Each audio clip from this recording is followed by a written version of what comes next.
Why are you here? On my way home, when I passed through a deserted park, I heard a cat-like cry from the trash bin. I thought someone had played a prank and got stuck inside, so I peeked in. There was my 3-month-old daughter. She was supposed to be home with my husband. In a panic, I called him, and he calmly lied. Our daughter is napping. I couldn't believe he would abandon our own child. Furious, I decided to make my husband suffer the same fate. I am Mary, 30 years old. At my workplace, I was courted by John, the son of the company president. We got married just 3 months later, and I became a housewife to support him. During our courtship and early marriage, John was very kind. My parents-in-law also blessed us, and I was living happily every day. However, as time went by, John's true nature, which I hadn't seen during our courtship, began to emerge. About half a year after getting married, I happily became pregnant. Since John and I had talked about wanting a child soon, I immediately shared the news. John said, Really? Yes. It must be a boy. I replied, We don't know yet, but as long as the baby is healthy, either gender is fine. John insisted. No, our child is definitely a boy. Despite my reservations, he was thrilled about the pregnancy. From then on, John took it upon himself to inform our parents and colleagues that we were having a son. He even assumed the baby's name would be male and started buying boys' clothes. His unwavering belief became more pronounced. I worried. Is John really okay with this uncertainty? Months later, during a prenatal checkup, we finally learned the baby's gender. I hesitantly told John, the baby is a girl. His reaction shocked me. What? Why a girl? I wanted a boy. I explained that we couldn't choose the gender, but she was healthy and would surely be adorable. John retorted, I don't care. It's because you didn't take proper care of yourself that it's not a boy. I was taken aback. I'd never heard that my lifestyle affected the baby's gender. John's unreasonable blame left me speechless. Despite my efforts, I couldn't argue with his absurd reasoning. Would he love our daughter when she was born? For the first time, I felt anxious about our life together. Since learning our child was a girl, John's attitude toward me grew noticeably colder. Today is the day to buy baby supplies. Remember? I reminded him. His response. I'm not in the mood, so I won't go. I sighed. This wasn't the first time he'd canceled plans related to our child. When he thought it was a boy, he eagerly prepared everything. Now that it's a girl, his motivation seems non-existent. In the evening, John finally returned home. I'm back. I'm starving. Is dinner ready? It'll take a little more time, so please be patient. Despite repeatedly breaking promises, John acted nonchalant. Annoyed, I couldn't help but respond in an irritable tone. What's with that attitude? It's nothing. You're so cheeky. Whose money do you think supports our life? Frustrated, John pushed me on the shoulder. Ouch! I never thought I would be subjected to violence. With my growing belly making balance difficult, I stumbled and fell backward. I never imagined he'd shove a pregnant woman. Shocked by his actions, I felt pain in my lower back and tightening in my abdomen. I instinctively clutched my belly and sank to the floor. Ouch, my belly! I'm sorry. Work has been stressful lately, and I lost control. I won't do it again. Perhaps seeing my distress, John hurried over, helped me up, and guided me to the sofa. He brewed a warm drink and brought a blanket. It was the first time in a while that he'd been so kind. Thank you. I'm okay, now. Seeing John's concern, I wondered if stress was the cause of his behavior. I decided to forgive him. Some time later, I safely gave birth to a lovely baby girl. I named her Helen. She grew up healthy and lively. As I'd feared during pregnancy, John remained indifferent to our daughter. Despite my disappointment, I hoped that fatherly instincts would eventually awaken in him. One day, while struggling with parenting Helen, I received a call from my mother. She had been in an accident and was injured, requiring hospitalization. Since my father's passing, she had been living alone without any reliable relatives nearby. Although her life wasn't in immediate danger, I worried and decided to visit her. However, our family home was far away, and the journey would take a full day. I hesitated to take 3-month-old Helen with me. When I informed John that I was going to visit my mother, he responded with an indifferent and showed no interest in coming along. Despite my concerns about leaving Helen, I had no other option but to entrust her care to him. Please follow the instructions for preparing the formula exactly as I showed you. If you're unsure, I've left notes, so make sure to check. John replied, I'll manage for a day. You better hurry, you'll miss the train. Reluctantly, he agreed to take care of Helen during my absence. Initially, he wore a displeased expression, but after repeated requests for his cooperation in parenting, he seemed to understand. He even made an effort to learn about feeding and diaper changes. Perhaps this was an opportunity for John to grow as a father. On the morning of my departure, I left with hopeful expectations, torn between my responsibilities and my longing to see my mother. After a long journey, I safely reunited with her. She appeared more spirited than I had anticipated. With hospital arrangements settled, I stayed overnight at my childhood home. The next day, I had planned to spend the morning with my mother before returning.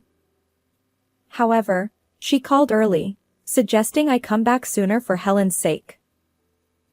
Worried about our child, I had initially told John I'd return in the evening. But I changed my plans, opting to take the first train home. As a result, I arrived at our nearest station well ahead of schedule, eager to see Helen. I walked briskly toward home. Wait, what's that sound? Along the path from the station to our house, there was a sparsely populated park. As I passed through, I heard something resembling a baby's cry. I glanced around, but there was no one else, no parents with children or anyone else nearby. It must be my imagination, a baby wouldn't be here. Perhaps it was just a kitten's mewing. Despite my rationalization, curiosity got the better of me, and I entered the park to investigate. As I walked, guided by the sound, it seemed that the cries were coming from inside a trash bin. Perhaps someone had played a prank, trapping a creature inside. Feeling sorry for it, I opened the lid to rescue whatever was stuck. But to my surprise, it wasn't a cat, it was Helen. What?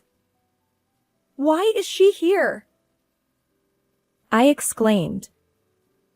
There she was, my daughter, Helen. Panic surged through me, but I quickly lifted her out of the trash bin. Helen cried intensely, but as I held her, she gradually calmed down. She looked at me and even managed a little smile. Relieved by her well-being, I sighed. But how could this be? Helen was supposed to be home with John. I hurriedly called John. Hello. How's Helen? John replied nonchalantly. Oh, she's napping, so no problem. I couldn't believe his obvious lie. Still, I managed a response and hung up. John likely had no idea I'd changed my plans and was already near home. He thought Helen's situation wouldn't be discovered, so he lied to me. Hearing his words, my trust and affection for him crumbled audibly. John had always wanted a son. Since Helen's birth, I hadn't seen him show any affection toward her. I hoped fatherly instincts would eventually emerge, but it seemed my wish fell on deaf ears. How could he abandon his daughter like this? Unforgivable. I resolved to seek revenge against John for subjecting my precious daughter to such cruelty. For now, what should I do? Taking Helen back to John's house was risky. After careful consideration, I decided to take her in a taxi to a certain location. As night fell, I returned home according to my original schedule. When I opened the front door, John came running from the back of the room, looking frantic. It's terrible. I accidentally fell asleep, and Helen is gone. She must have been kidnapped. That's serious. Let's call the police right away. I decided to play along with his story. The police? Isn't it too early for that? My mention of the police visibly unsettled him. Ignoring his reaction, I pretended to report the situation on my phone. John panicked and knocked the phone out of my hand. His face contorted, and he was breathing heavily. I steeled myself and got to the heart of the matter. Actually, did you take Helen somewhere? What? You suspect me? But Helen might have been abducted, and you haven't even contacted the police. Doesn't that seem strange? Caught off guard, John couldn't come up with an excuse. He became defensive. I did it to test your trust in me. Just as I thought, you don't believe in me. He started blaming me with intense anger. What? You don't understand? And what does Helen have to do with this? Tell me, where did you take her? As I glared at him, John softened his angry expression and smirked. Ha ha ha, too bad. Your precious Helen is in the park's trash bin. What? Are you insane? Of course. By now, she's probably been taken far away or become crow food. That's cruel. Is this how a father behaves? Enough. It's your fault for not giving birth to the son I wanted. You've embarrassed me. John admitted to being the culprit but continued to shift blame onto me. He had done something outrageous and was now trying to pin it on someone else. I couldn't contain my rage at his ugly behavior. I'm going to the police. Humph. Go ahead if you can. You're the one in trouble, Mary. As a stay-at-home wife, how will you survive without me? That's irrelevant. I can't continue with someone who subjected my precious Helen to this. Well, It's your fault for not giving birth to the heir my parents expected. You've let them down and brought shame upon me. John's selfish behavior left me dumbfounded. He said, Listen, you only need to do what I say. Forget about Helen and quickly give birth to the next boy. With a smug expression, he laughed at me, and I glared back in frustration. Then, the front door opened. Standing there were my in-laws, holding Helen. John's eyes widened in shock as he saw the parents he hadn't expected and the daughter he thought he'd abandoned. He nervously wiped his forehead, sweating. The truth was, after ending the call with John at the park where I found Helen, I took a taxi to my in-laws' house. I happened to find Helen and rescued her. I've already informed your parents about this incident, I explained to him. His parents had heard John's verbal slip outside. My father-in-law shouted at John. How could you abandon your own child like that? John stammered, unable to come up with an excuse. My father-in-law continued. You were fixated on having a male heir, but just being a boy doesn't guarantee succession. You're fired. John tried to protest, but my father-in-law wasn't swayed. We'll also nullify any talk of you being the next company president. Our family ties are severed, so don't come to us again.